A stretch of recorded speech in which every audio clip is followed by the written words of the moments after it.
All right, today I'm working on a Chevy S10 B6 4.3. Customer complaint, cranky, no start. All right, if you haven't already, give it a thumbs up, comment down below if you have any questions, and hit that subscribe button for more upcoming videos in the future. And we're gonna go ahead and start this video right after the intro.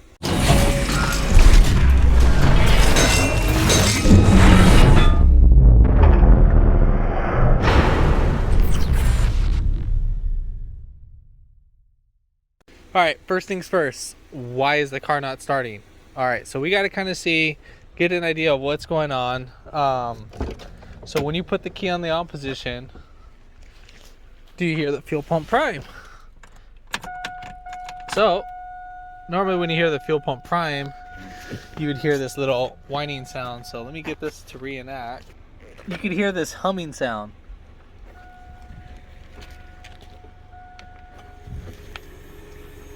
So you hear that little humming sound? So we know that's working. So if you hear that humming sound, obviously we got fuel. And if you don't think you're getting fuel, right here you have a little, this is like a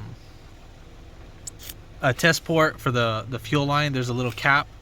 So right under where this brake booster hose, so follow this brake booster hose, go right under here. And if you have a pan, just watch your eyes because fuel might spray. I'm gonna see if I can show that.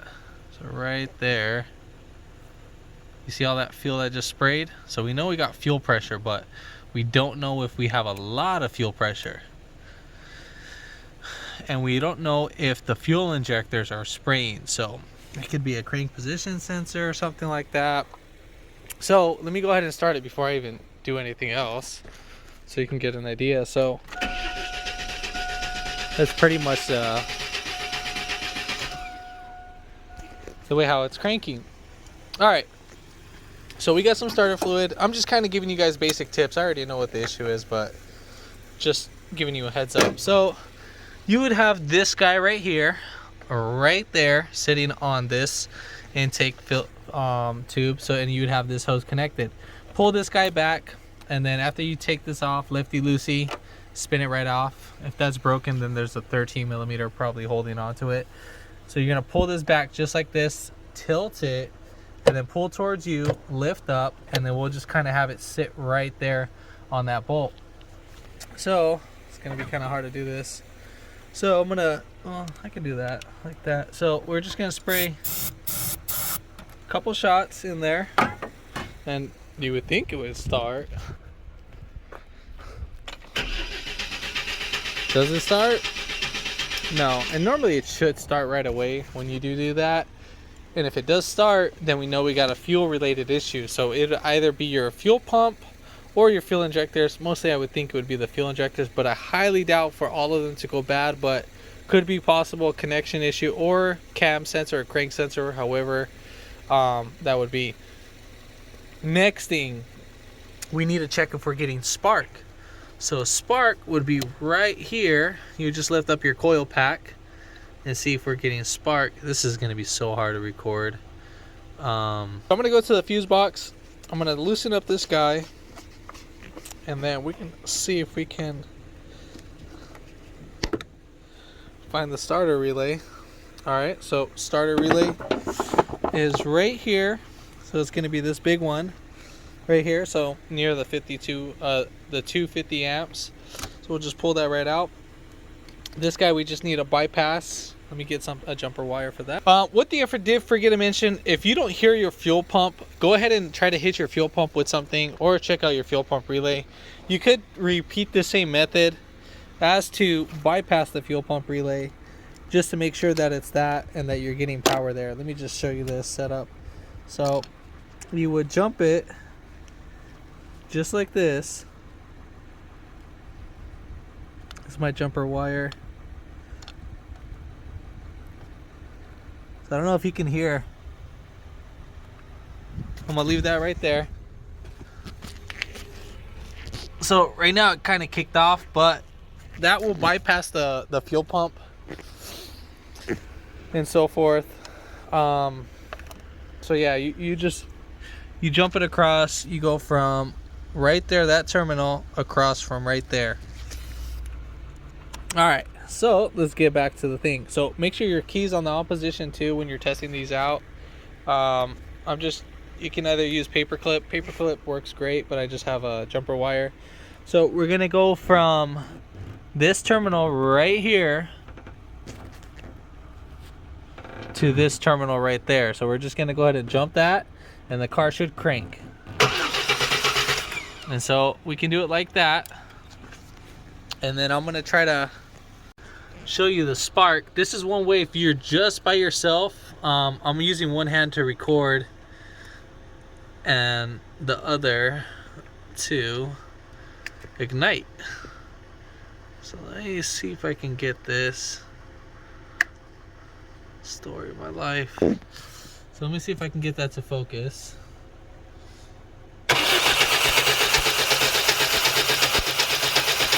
Alright. So you see all that spark right there? And I don't know if you heard it, how it did that little like sucking sound and all that. That right there, huge dead giveaway. That lets you know your ignition timing is off. Either a distributor could be bad or your distributor cap. Let me actually jump that one more time. It might actually start up.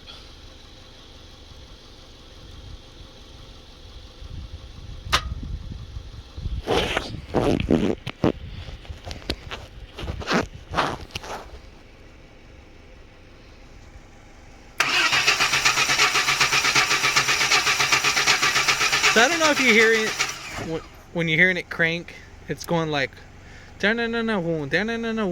So we know our little timing is off. Before it wasn't actually getting this. Sorry about the camera moving so much. So I gotta get this wire.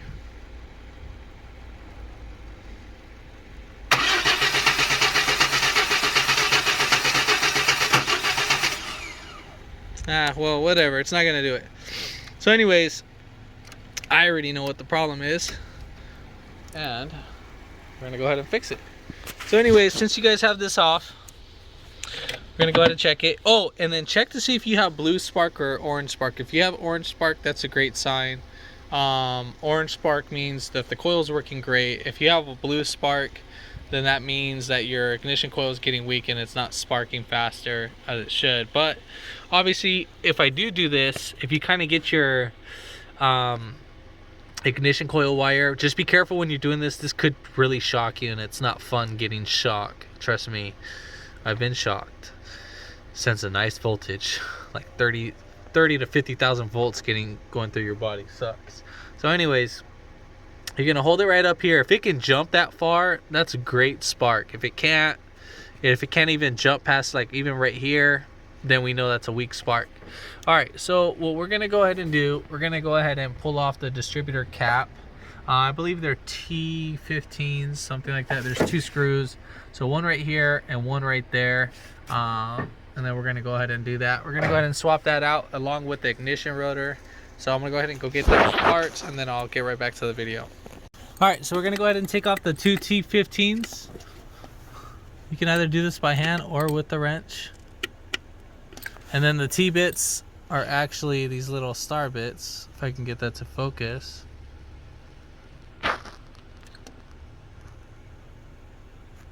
Oh my God, if my life depended on it. So right there, they're stars. All right, so let's go ahead and take this off.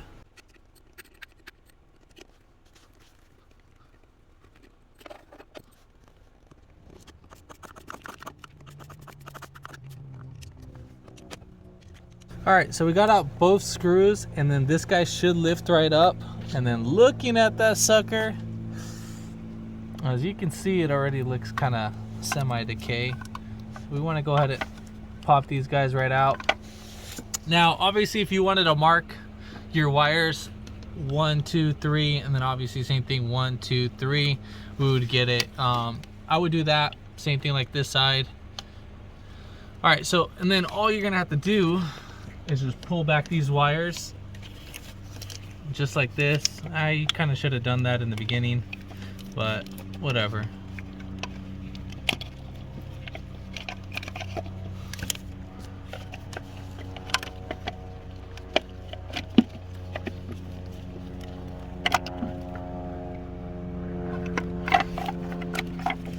All right, once you pull out all the wires, just go ahead and lift this guy right up. And then you can see all those arc burnings. So we know something's going on. So most likely the cap is just arcing all over the place. And it's either probably burning out from the cap itself. So obviously this sucker's bad. I know this is like an AutoZone brand. They're actually pretty notorious for burning out. Alright, so if you see your cap like that, or make sure that your ignition rotor is, or I mean your distributor shaft is not messed up.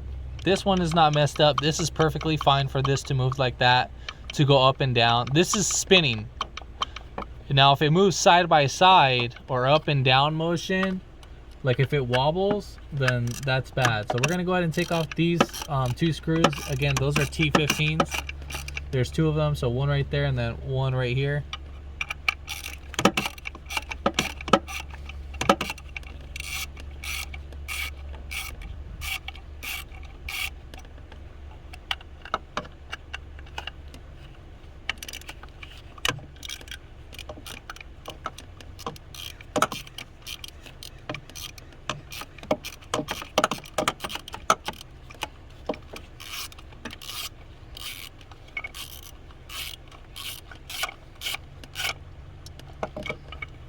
And then we'll just lift this guy right up.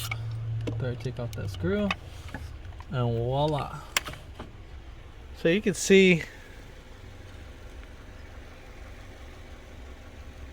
this distributor cap, it's pretty shot. So alright, so we're gonna go ahead and get a new distributor cap and all that, and we'll get right back to the video. So here's our new our ignition rotor right here. So we're gonna go ahead and install this guy. And then obviously, I mean, it can only, I think it can, yeah, it can only go in, I mean, you can probably put it in multiple ways, but we already knew how it was. So, I don't think you guys can mess that up. So just remember how you took it off. Now with your new screws, they should come with some Loctite.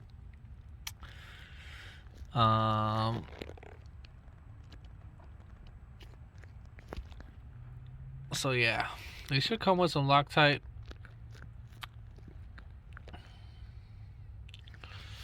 But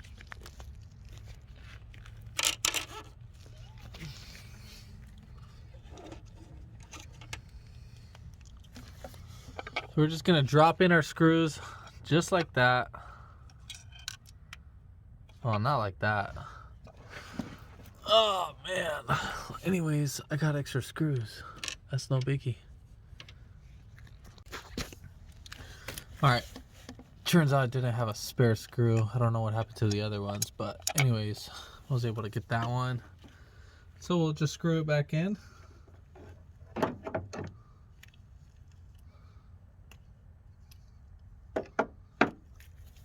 So you have to do these by hand. Make sure you're not using any electric tools or anything like that, because if you do, you will crack it.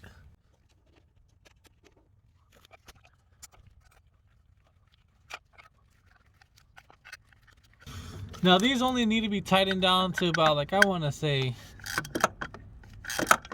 about like 2 foot-pounds, maybe even a foot-pound. Not really that much. All right, so now we're gonna go ahead and put in our distributor cap. So remember, the one with the 4 is gonna be going towards the passenger side, and the one with the 3 obviously is gonna be going towards the driver's side. All right, so let's get that down.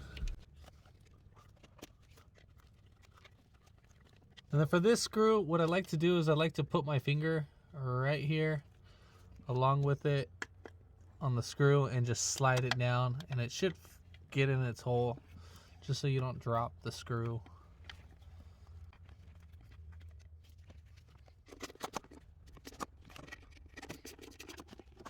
All right, so basically, you know, we have our cylinder 5, or I think it's 5, 1, and 3.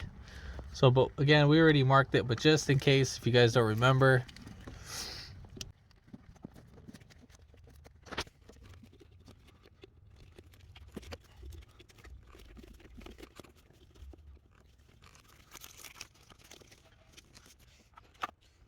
All right, so now that we got everything all put back together, we're gonna go in the car and start it. Should start, I pray.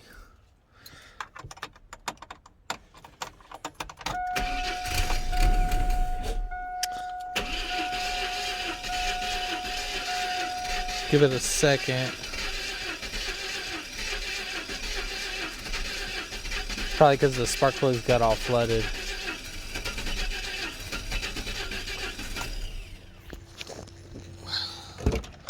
Gotta press on the gas a little bit.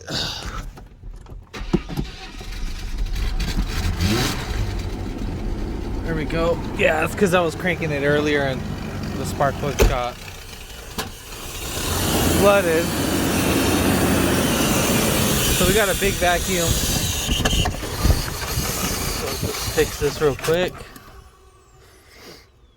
Let me go ahead and start it one more time. It's probably because the mass airflow sensor wasn't connected to. There we go. Kind of sounds like the cat's clog.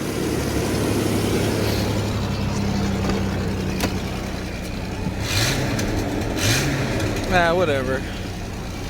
Well, anyways. Well, this video helped you out. Give it a thumbs up. Comment down below if you have any questions. And hit that subscribe button for more upcoming videos in the future. And thanks for watching, guys.